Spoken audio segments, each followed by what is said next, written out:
So, we are here for the custom card contest. We did the first one of these as part of the gosh, what was it? The 1 year Twitch partner celebration stream. And that was super fun, and I thought that could be something that we bring back, and maybe we'll see if we can make this a regular thing. The theme for the contest this time around is alternate timeline / bad end Yu-Gi-Oh cards. Lore-based cards with a little something different that makes things, a bit different from how things played out in the alpha timeline that we see depicted in the cards. Yeah, and that was a brilliant idea. I love bad ends in like a lot of different media because it kind of fleshes out like what the author's ideas were for the world. And it also just gives a fun little twist on what we already know. So I'm looking forward to seeing all these awesome cards. I guess we can just get started. Let's start then with the first card, the Nightmare Orchestrator Longirsu. So this one is by Nuclear Phantom. This is if Longirsu basically gave up and just let himself like succumb to Lee's plans and go along with everything, basically. Avram and the forces of good lose to the corruption of Lee. Longirsu doesn't try to stop anything and just like succumbs to grief and just stands by, just knowing that like he's kind of still got sort of his sister here. And that's he's just clinging on to that. So this is kind of like a bad end. We're starting on a bad end here, which we love. We love to see a bad end. Yeah, quintessential bad end concept of I'm going to delude myself into believing that this facsimile of my loved one is just them. So we got it's a dark level 8 machine. So it is on theme for Orcust. However, I do want to point out this technically doesn't count as an Orcust monster because it's Orchestrator, not Orchestrator. Spelling important. Cannot be normal summoned or set. You can special summon this card from your hand to a zone your Link monster points to on either side of the field, and you can only special summon it once per turn this way. You cannot activate spell or trap cards.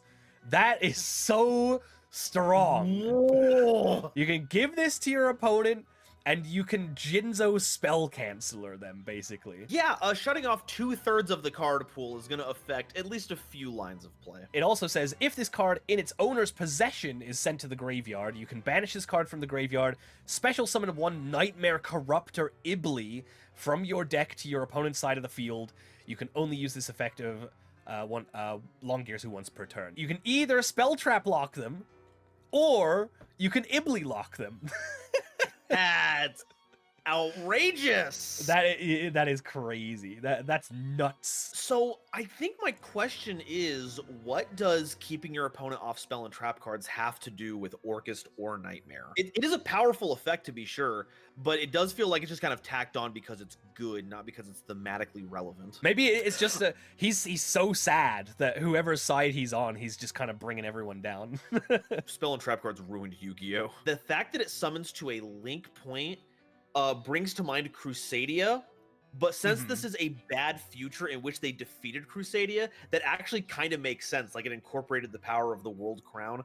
So I think that was a nice touch. We are moving on to another World Legacy lore card. We have World Legacy Rejection. This one is by Micro. When your opponent activates a monster effect while you control a Mech Knight monster, negate the activation, and if you do, banish that card face down. You can activate this card from your hand if you control a Mech Knight Spectrum Supreme, or the opponent's monster effect was activated in the same column as your Mech Knight monster. And you can only use one of these per turn. This is the 7 Mech Knights combined to form Mech Knight Spectrum to fight the protagonists. Aurum, Imduk, and Ningirsu hold him off while Lee takes Ib to the inside of the World Chalice. There she reveals her true intent and fuses with her to become Nightmare Corruptor Elysium, but this alternate timeline is not a bad ending when it comes to the fate of the good guys, but it's a bad ending in a meta-narrative standpoint. In this anticlimactic what-if tale, Mech Knight Spectrum Supreme ignores Aurum, Imduk, and Ningirsu. Instead, it heads after Ib and Lee, moving towards the World Chalice. Just before Lee, confused with Ib, Spectrum Supreme bursts through the chalice. The other 3 heroes chase after him, and they all discover Lee's true intent. Ib runs back to their side, horrified by the thought of being fused with an evil fairy. Spectrum Supreme fires a giant rainbow laser at Lee, instantly vaporizing her. Story's over.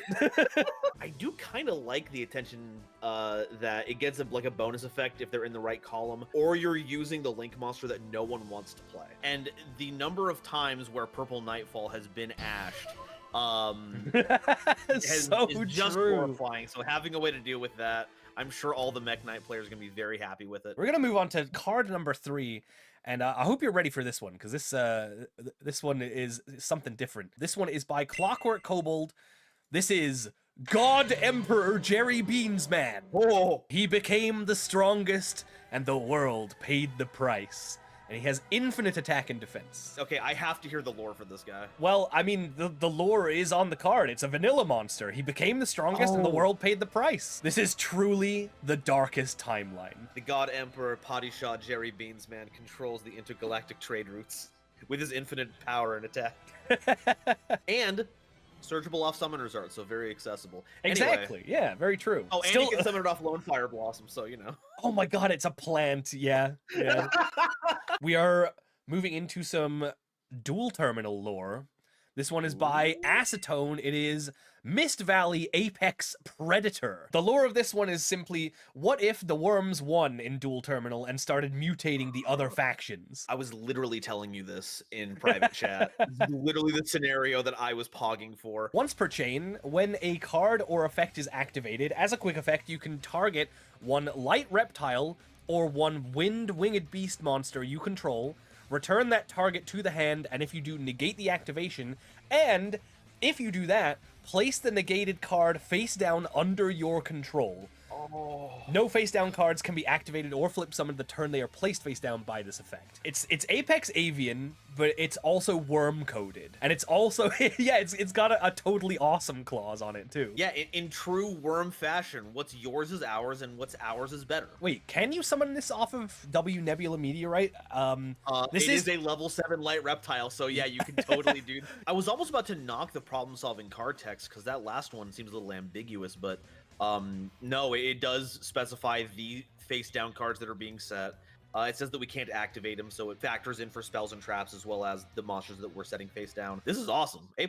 Moving on to the next one, we have our first spell card. We have Isle of Wight, a field spell. This is if Skull Servant never became like a goofy little guy with a happy family and basically did what was expected of a ghoul. So we're talking like full, like, tyrant Skull Servant King. Yeah, I think so. I think that's what we're looking at here. When this card is activated, you can send one Skull Servant or a card that mentions Skull Servant in its text from your deck to the graveyard.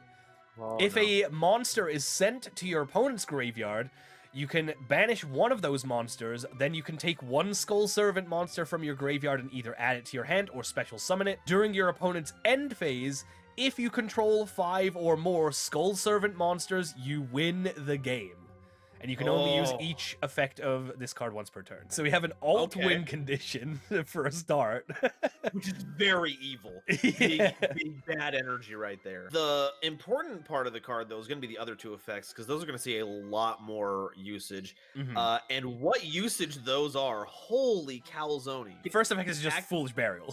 But, you know, I think this is still, like, really good theming. Obviously, you want to have, like, stuff that sends Skull Servants from deck to the graveyard, so the first effect, that definitely works. The whole thing about Skull Servant is that they're dangerous in numbers, right? So the second effect plays into that, and so does the alt-win condition effect at the end, I suppose. Yeah, I like the mental image of an opponent's monster going to their graveyard and King of Skull Servant's like, "You're not done yet," and then just ripping their skeleton out of their body and just putting it right next to him. Now you hit him. Fallen Albion, Dragon of Despia. So this is an alternative timeline where Ecclesia falls. As Albaz jumps to catch her, a Luber sees this as an opportunity and causes a fusion between the 3 of them, resulting in a corrupted Albion form because of Albaz's despair. It's a level 10, though, which I think is slightly off of like Albaz fusions, right? They're supposed to be all level 8, correct? Oh, Priskenian, right? Fusion, and then Priskenian. Unfortunately, it's level 11 though, so even that is still a little off. So, yeah, the level theming might not be entirely on point. I think it's still fine though. It's still level 8 or above, which works with basically all of the Albaz Despia stuff anyway. Yeah, it still shows like a clear progression from like one tier of power to another. Fusion materials are Fallen of Albaz plus a dark monster plus a light monster. If this card is fusion summoned, discard 1 card from your hand or field to the graveyard. Banish all face-up monsters your opponent controls.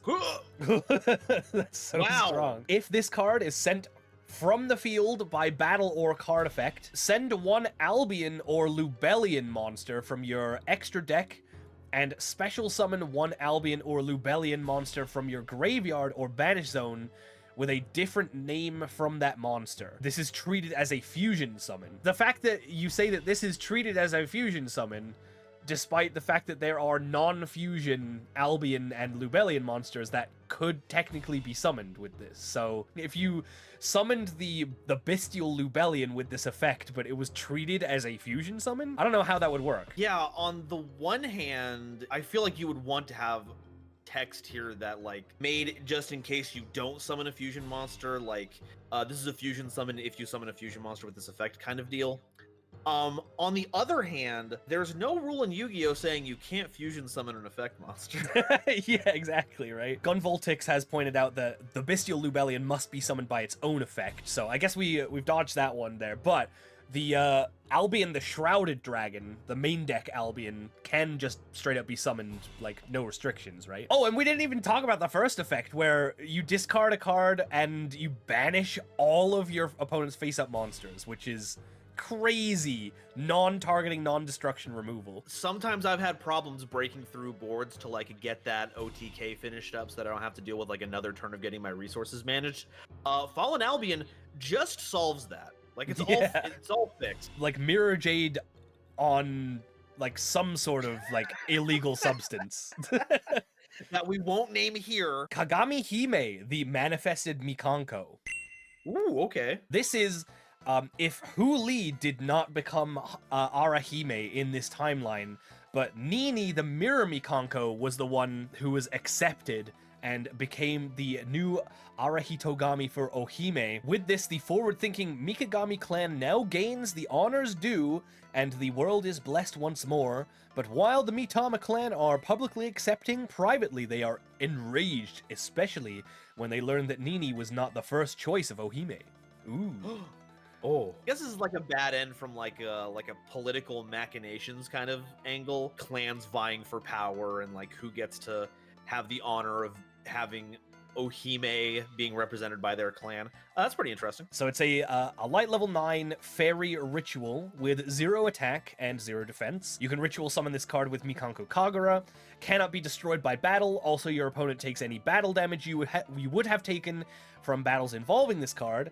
This monster gains the effects of all monster cards equipped to this card, and as a quick effect, you can equip 1 monster on the field or in either player's graveyard to this card, which you can only do once per turn. So this is like mega plasma, basically. I think this might need a restriction where it can only be equipped with 1 monster at a time, because you get into some very uncharted territory once you start stacking monster effects from different cards onto the same card. Yes, I would like to remind everyone that we have a little guy called Supreme King Starving Venom, who we don't get to use anymore because and of Tyrant Neptune, that does pretty much a similar thing. That being said, Hasher, I'm going to try and sell you on this. Okay. One of the Mikanko spell cards summons a Mikanko out of your hand, ignoring summoning conditions, and then puts it back into your hand during the end phase. What if the idea is that it has that restriction, technically, when you summon it for free? Because it's only going to be around for that long. But if you summon it properly, that gets the full power. Okay, I mean, yeah, I guess I see that. It goes to back to your hand in your opponent's end phase. If you summon this on your turn, you get to do equipping effect twice, once on your turn and then true. once on your opponent's turn, because it's a quick effect. But I feel like having this out for not only your turn, but your opponent's turn is enough where this is like kind of crazy, right? The effect to like steal a monster is so in line with Nini, like what she already does. So I really like that theming. Yeah, that was a pretty good attention to detail on that one for sure. Pot of Cursed Charity. The graceful angel was at near death, and when Thought God saved her, it came accused Pot of Greed to offer her a deal. Join my alliance with Brother of Devil or die here being nothing. Angel with not much choice except being the host of greed, and since then powered all devils around the underworld. The graceful angel doesn't really have like a lot of lore herself. Yeah, shared ride. I think like Enervating Mist is like a card with the graceful angel on it, right? Yeah, where they're getting like miasmid. Yeah, they're could about see to that. die, and then like it's set up by the fiends to like set up a scenario where they would accept a dark deal such as this. I mean, this does have like an interesting implication here, right? Because as per Eminemy's gigantic lore chart, Pot of Greed is connected to the Marauding Captain, which is in turn connected to Yugioh, which is in turn connected to the Charmers, which does tie back to Dual Terminal. So now we can bring the Graceful Charity into the land of, oh my god, Tierra's destroying everything. So, you know, the possibilities are endless. Draw 3 cards, then discard up to 3 Fiend monster,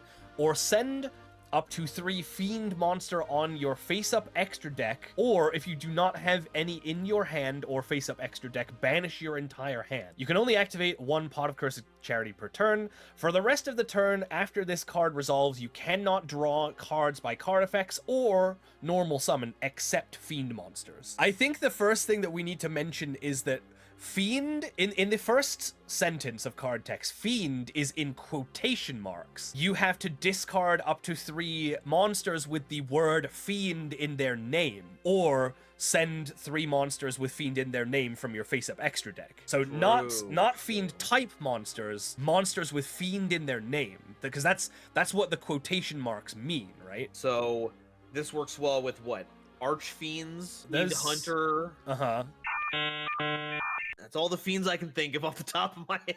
They're saying in chat that it should have been just Fiend type, and this was just a mistyping. So if it's Fiend type, then this card is crazy. This is like mega Dark World dealings, and it doesn't even affect your opponent. On top of the fact that the cannot draw restriction, you know, we see that on Extrav, that's fine. Yeah. We can't normal summon except for fiends. Our special summons are completely unlocked. Any extra deck toolboxing that you want to access after this, go right ahead. Unchained is playing this, DDD is playing this, Dark World is playing this. Labyrinth plays this. If Labyrinth plays this, if you are teching in a single fiend, you are playing this card.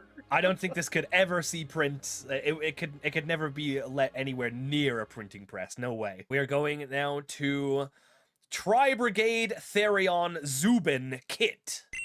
Whoa! When the Springans alit upon the Therion Discoliseum, Captain Sargus was not the chosen champion of the Springans, but rather the clever Kit, heroine of the Tri-Brigades. When it seemed all hope was lost, she tapped into her incredible mechanical genius to produce a mech so blindingly brilliant that even the Therions were cowed. An honorary title was given to her from that point on, but even still, she could not ignore the past that brought her to those heights. This is so radical. Holy cow. Fire attribute Beast, level 8. You can only use the following effects of this card once per turn. You can target 1 Therion monster or 1 Beast Warrior or Winged Beast monster in your graveyard. Special summon this card from your hand, and if you do, equip that monster to this card. You can banish any number of Beast Warrior, or Winged Beast monsters in your graveyard. Special summon 1 Beast Warrior or Winged Beast Link monster from your extra deck with Link rating equal to the number of banished. So basically the Tri-Brigade summoning effect that they all have. A Therion monster equipped with this card gains 700 attack.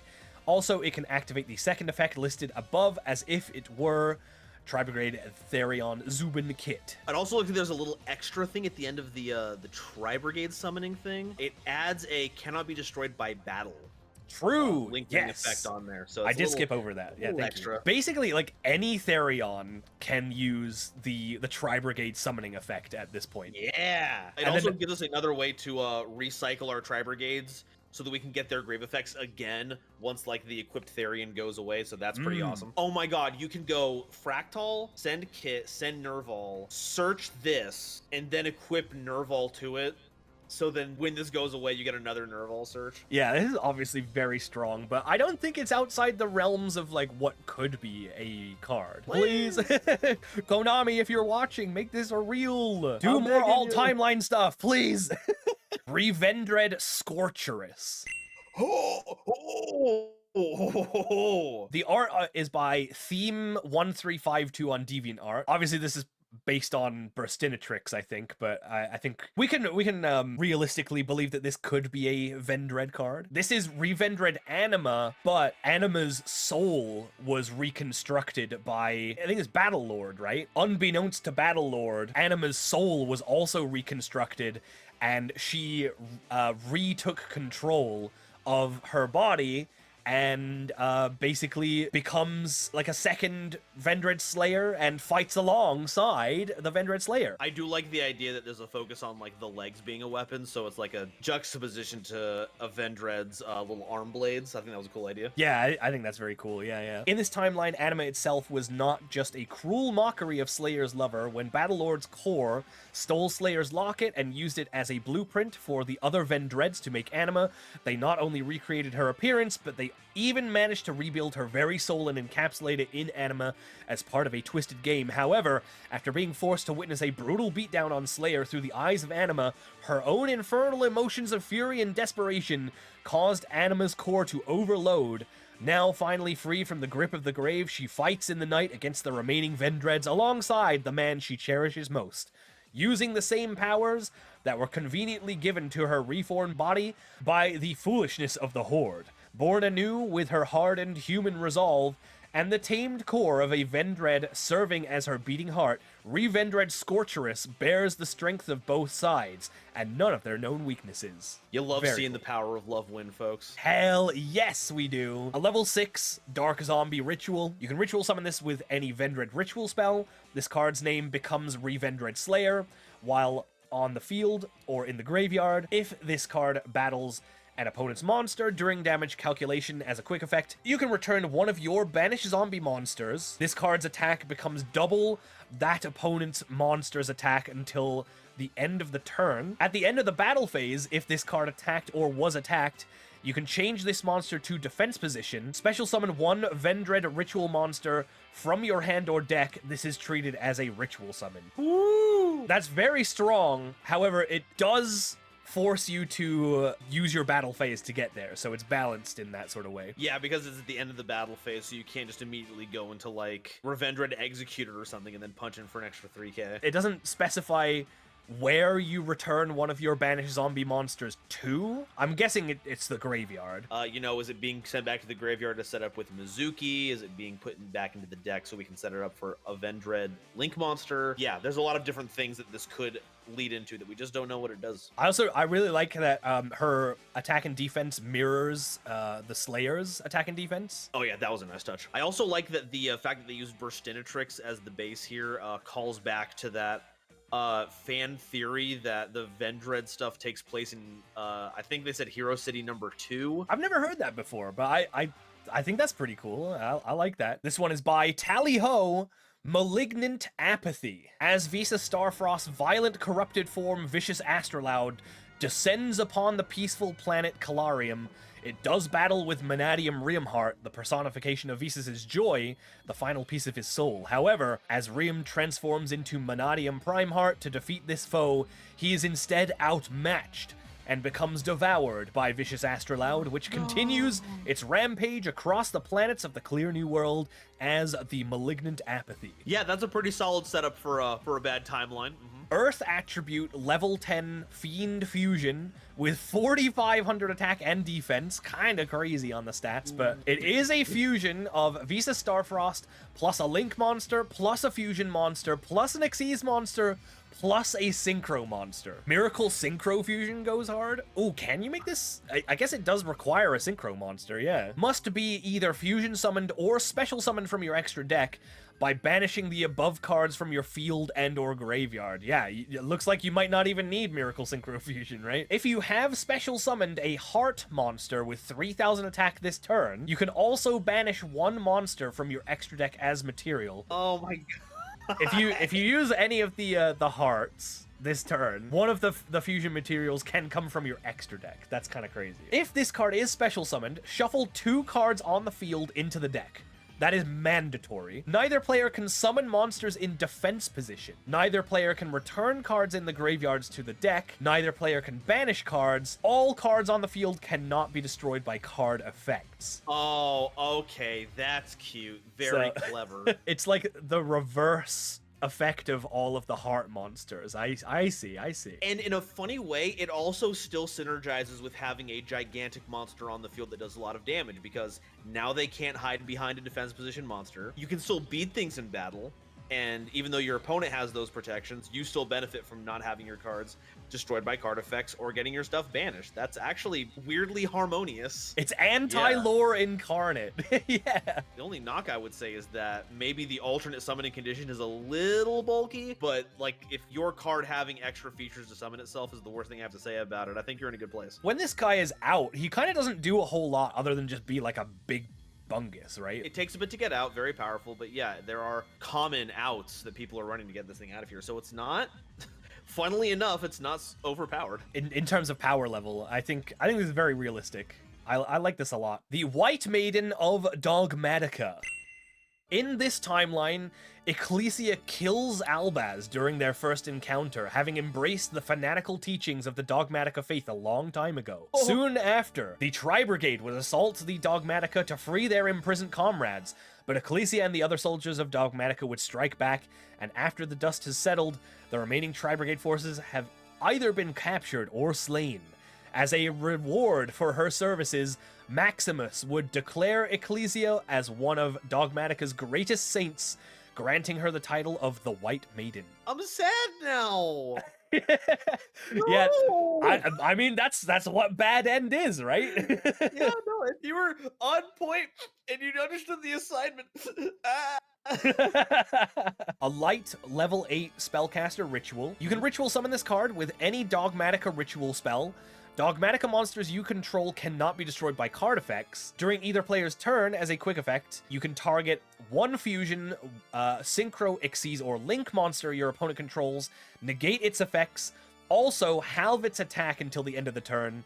You can only use this effect of White Maiden of Dogmatica once per turn. I think this one is a little, like, subdued in, like, power level. Like, it's just a once per turn negate of a extra deck monster. With all the other, like, Dogmatica support, a card like this is like pretty decently powered, I'd say. Yeah, it feels like it's supposed to be like an inverse of White Knight of Dogmatica. White Knight increases attack power if your opponent activates card or effect by sending a monster from the extra deck to the graveyard.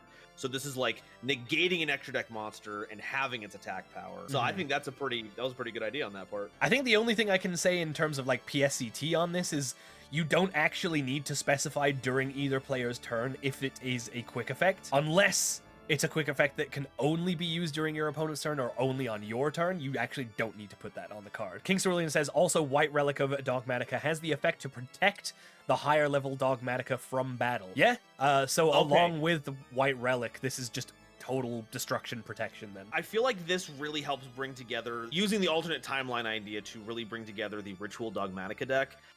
Because I feel like you're either just playing Dogmatica as an engine, or you're just turboing out Zoa, which is itself a ritual, but I feel like you need more than one monster to make it a ritual deck. So I think this works really well to round it out, as well as being a very heart-wrenching piece of alternate history.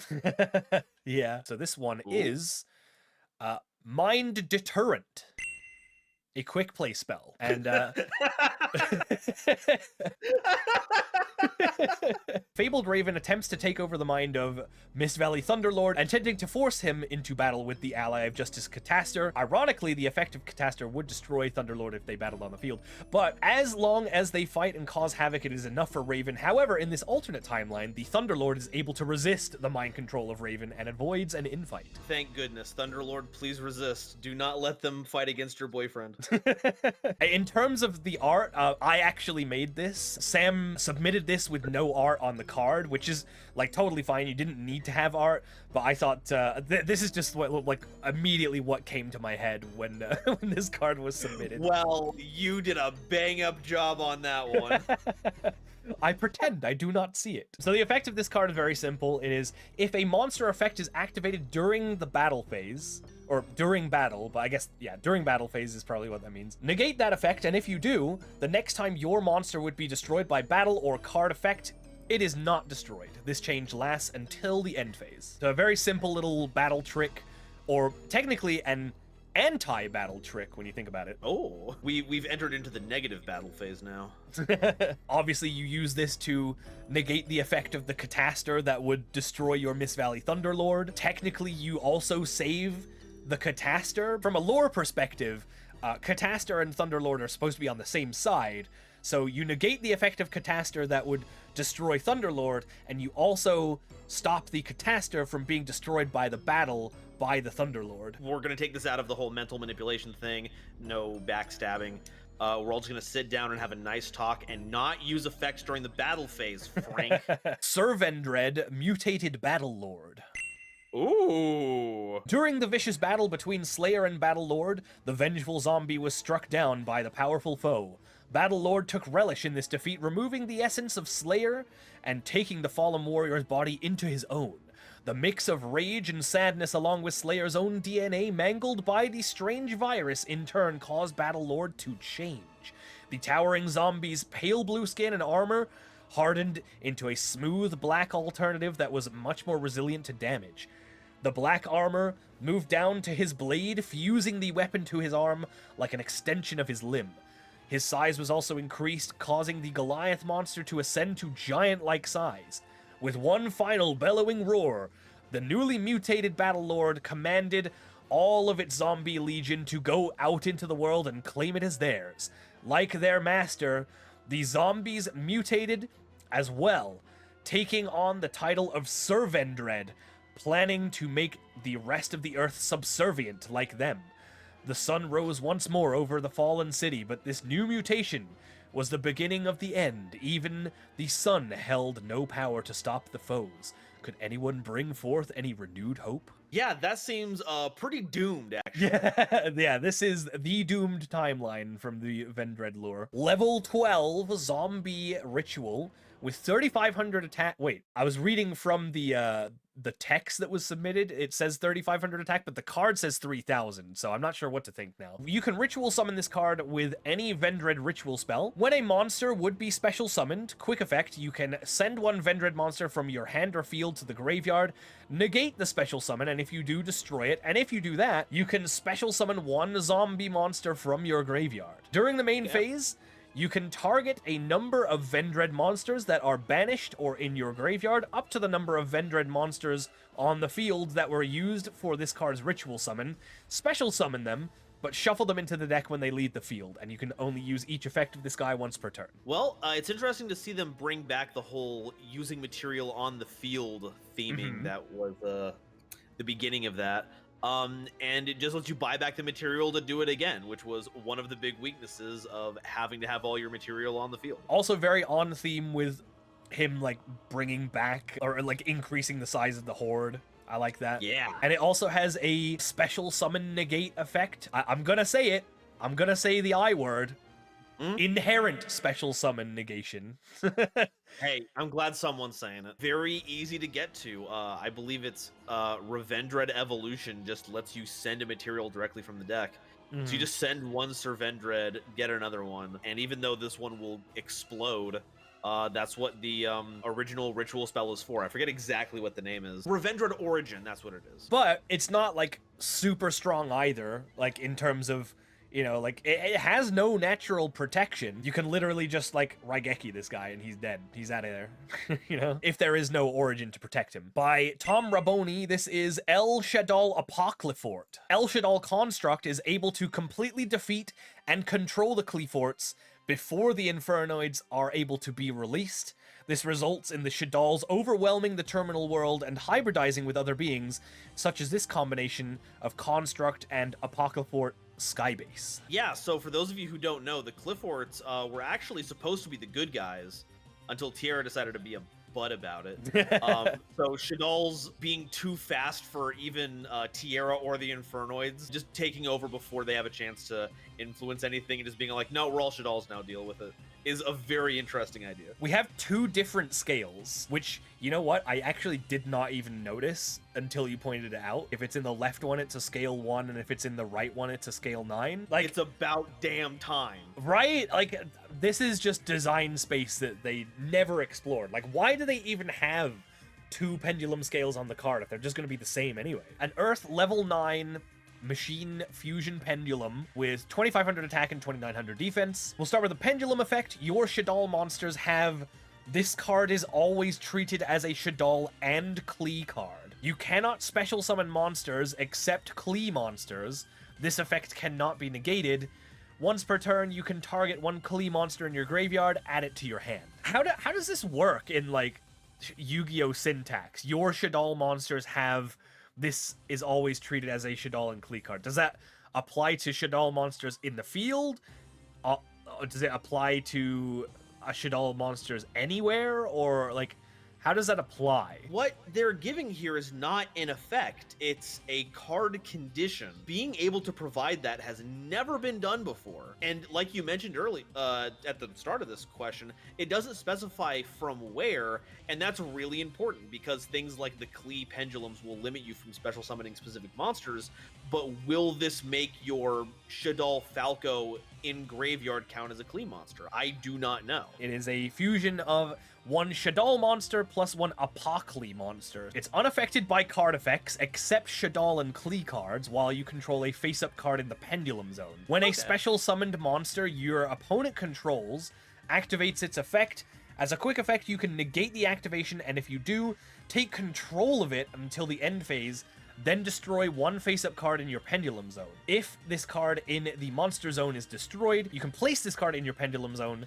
then target up to one Shadal spell trap in your graveyard and add it to your hand. Yeah, this is almost, like, strangely reasonable for a card. The negate only works on special summon monsters, so hand traps are still out of the range of this one. Taking control of it is only temporary, so it's not like a permanent, you know, haha, got mine. And I believe you also have to destroy a card in your Pendulum Zone, so you still need to maintain your scales to not only use that effect, but also keep this thing unaffected by other card effects. Yeah, you have to have a card in your Pendulum Zone to make this work, yeah. I guess, like, you know, the only thing is, like, that first condition in the Pendulum effect probably needs to be reworked. Shadal monsters are always treated as Qli cards or something like, I don't know. Like, there's some way to write it. This is a really solid card. Incorporates the effects of the ones that it's referencing in meaningful ways that don't turn this into just the, if I resolve Shadal Fusion, I win the game style effect.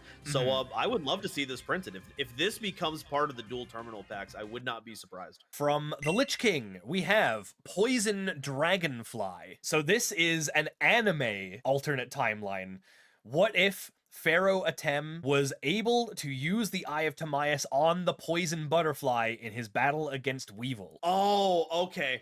I've seen this one before. This one is a previous entry in one of my custom card things, and this is pretty neat. Level 7 Dark Insect Fusion Monster. One insect monster plus one dragon monster, so that leaves it really open-ended. This card can only be fusion summoned with the above materials or with the Eye of Timaeus. That's pretty standard for a Timaeus fusion. The actual Eye of Timaeus card specifies Dark Magician, right? It couldn't even summon it because it's not a spellcaster in there. It's insect or dragon. Maybe that's why this card could never be summoned. Oh wait, does it mention Dark Magician in the text anywhere? It does not, no. Okay, then never mind. So this card is always treated as a dragon-type monster while on the field. This monster gains 500 attack and defense for every insect or dragon-type monster on the field. field, including itself, I guess. When this monster destroys an opponent's monster by battle, take control of that monster, then change its type to either insect or dragon, and during each end phase, inflict 1000 damage to your opponent's life points. Gotta get those poison scales out there. All Atem would need to do is just be like, I proceed to my end phase, and then you take 1000 damage, and this duel is over. Alright, so next card we have the White Albion of Dogmatica. What is this? White Albion, meaning that Albaz was either absorbed or killed by Albazoa during the final battle, meaning that instead of Dispatter, Albazoa transformed into this horrific restore? There are no hints in red, meaning a darker sense Aluber didn't get killed but escapes. But if you look closely in the chest, you can see almost a humanoid figure in the middle. This implies that Ecclesia was also absorbed by Albazoa. Albaz made it to the Despian Theater, but finds no one but Cartesia, aka Ecclesia, but it was a trap so that Albazoa could absorb not only her, but Albaz's power of the White Brand. With both of them absorbed, the beast destroys the theater and reveals itself to the allied forces, and by the looks of it, Albaz and Ecclesia were gone, with no hope of defeating the monstrous god before them. In this case of events, all hope is lost, or is it? We'll never know. This is my interpretation on White Albion. Brian, excellent job on that. Whoever made that art, thank you. Like, they Man. remembered to put parts of the theater on there as, like, armor. That was such a good detail. Level 12, light, spellcaster, a ritual effect with 5000 attack and 2500 defense. You can ritual summon this card with Dogmatic Calamity, cannot be ritual summoned except with a Dogmatica card's effect. While this face-up card is face-up on the field, monsters special summoned from the extra deck cannot attack nor activate their effects. While you control no monster special summon from the extra deck, apply the following effect. When your opponent special summons from their extra deck for the 5th time in one turn, you win the duel. Wow. You'd be a fool to summon from the extra deck while this card is out in the first place. Yeah, and, you know, if you're on Mirror Jade, you better find a way to make it without Lubellion, because that is not activating. Even the alt-win condition, which I normally think is just, like, absolutely evil card design, the fact that it requires your opponent to take actions means that it's far more flavor than actually game impactful, but really does essentially floodgate your opponent down to a certain number of extra deck summons, which I think is a clever use of that. And if anything, it's a card that stops Zodiac from playing, which is a positive in my eyes. Unrivaled Tenyi, Dual Avatar Overlord. Whoa. Vam's headcanon is that once Monk and Shaman are introduced to the Light Chi Ashuna, the dual avatar like set of cards is like a continuation of the Tenyi lore, where Monk of the Tenyi is Yuhi and Shaman of the Tenyi is Kokoku. And so this is the Draco Berserker of the Tenyi after defeating the dual avatar empowered Tenyi warriors that oppose him with the Dark Chi on his side, of course. I really like this. I love the use of Zera Ritual as like the throne in the back for the Draco Berserker. That's pretty cool. So rank 7, Dark Worm with 4500 attack, 2500 defense, which is the combined stats of Draco Berserker and Vishuda. The summoning requirement is 2 level 7 worm monsters. Once per turn, if a Draco Berserker of the Tenyi battled this turn, you can also Xyz summon Unrivaled Tenyi Dual Avatar Overlord by using 1 Draco Berserker of the Tenyi you control as material. So it's got a Zeus clause. And then once per turn, if your opponent activates a card or effect, you can banish 1 fusion monster from your extra deck or graveyard, special summon 1 Dark Dual Avatar token, which is a Dark Worm level 2 with 0 attack and defense. While you control a Light Tenyi or Dual Avatar non-effect monster, this card is unaffected by monster effects. So I guess that is put into effect once you put the Dual Avatar token into play, because it would be a normal monster. But it's dark, though. The token that this creates is dark. So, yeah, but that's a non-light. Oh, non-light. Okay, yeah, you're right. For some reason, I just, even though I literally just read it, I was just like, yeah, it says light right there. And that's cool, because that effectively makes it like Sahasrara, the big old Link monster for Tenyi. Because once you make that token, now it provides that protection to Unrivaled Tenyi. So that's a nifty idea. It's kind of a shame that, like, you lose the like removal effect of Draco Berserker, but making a 4,500 attack unaffected dude is still pretty good. I could definitely see a bad end Draco Berserker wins timeline, totally some lore that can be made into a card for sure. Especially with how like a lot of times mechanics really help to solidify the story beats between archetypes, and the fact that Tenyis love non-effect monsters and dual avatars just spit out tokens like wild. There's something to that. Yeah, I think that really like supports the theory of them being related in some way for sure. Pearly Abandoned Memory. No! This is very sad. This is just gonna make you upset. An alternate timeline where Pearly was picked up by a bad owner who abused and eventually abandoned them. Pearly returned to the stray street, hissing and clawing at bypassers while slowly losing strength and memories from the past until they could no longer recall who they were.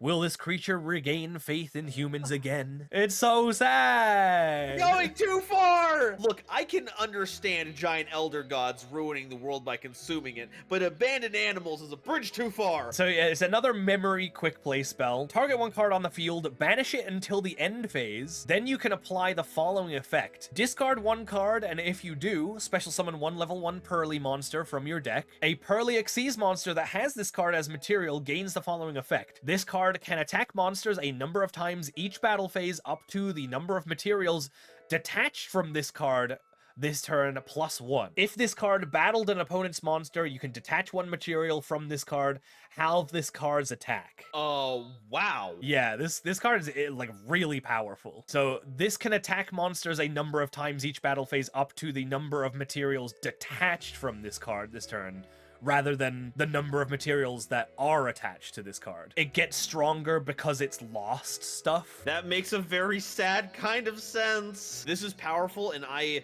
I'm not looking forward to seeing the Xyz monster that is used that makes this thing. It would be X Pearly Lost or something like that. I don't know. It would just be X Pearly. Like, it is no longer a Pearly. It is turned into something else entirely.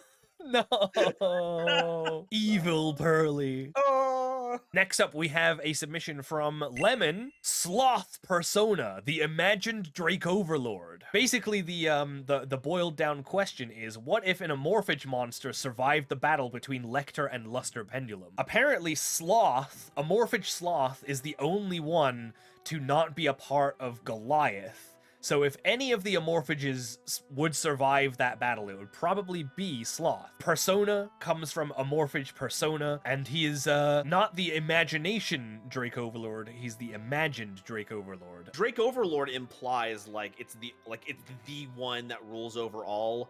But maybe it works like Draco Slayer stuff where you can pass that along to someone else, so that's why it's also an Overlord. An Earth Dragon level 6 Pendulum monster with scale 3, 1750 attack and 0 defense.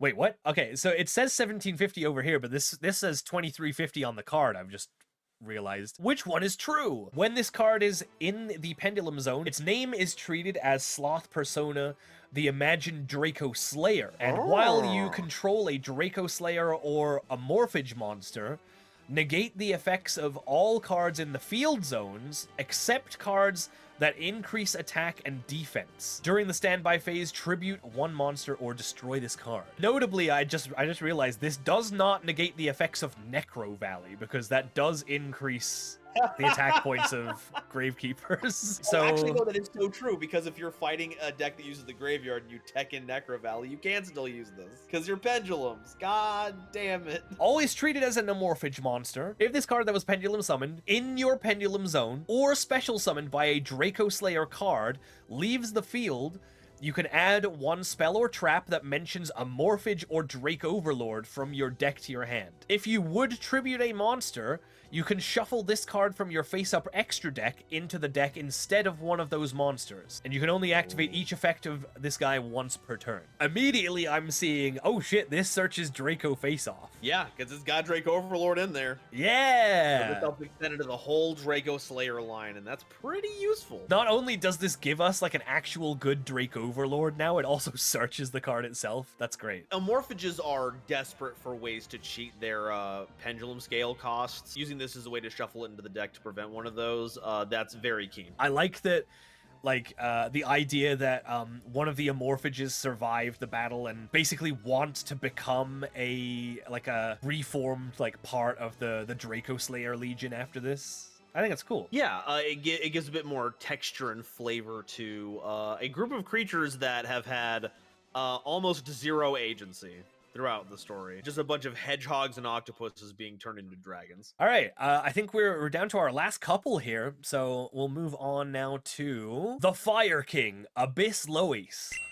The idea is basically, what if the Fire Kings won versus the Atlanteans before Poseidra could use the power of the bracelet, and Garunix took it instead? Mr. John Abyss Gaios ends up using Garunix's body as a host and rules over the Fire Kings instead. Oh, I'm just seeing that it has abs. Yeah, it does. I thought it was a head on top of the body. It is from the waist up. Fire, rank 8.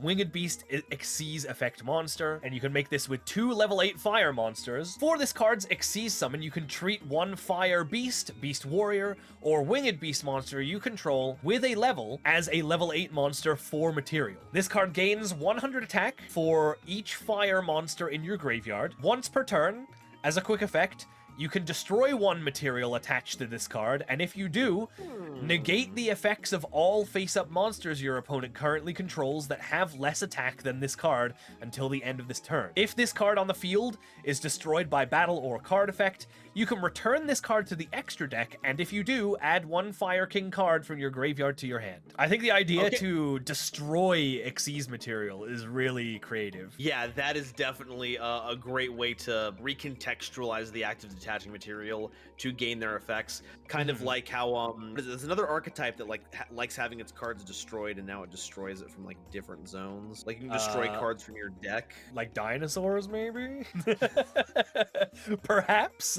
Blurb put on here, he shares Garunix's stats, like how Abyss Gaios shares Poseidra's, but I decided not to slap on a similar floodgate effect to Abyss Gaios because that's lame. Thank you for that. Thank you, Blurbier, for the Fire King Abyss Lois. Now we just need to get Abyss PETA. It's like that time I was on Big Wave, Small Wave.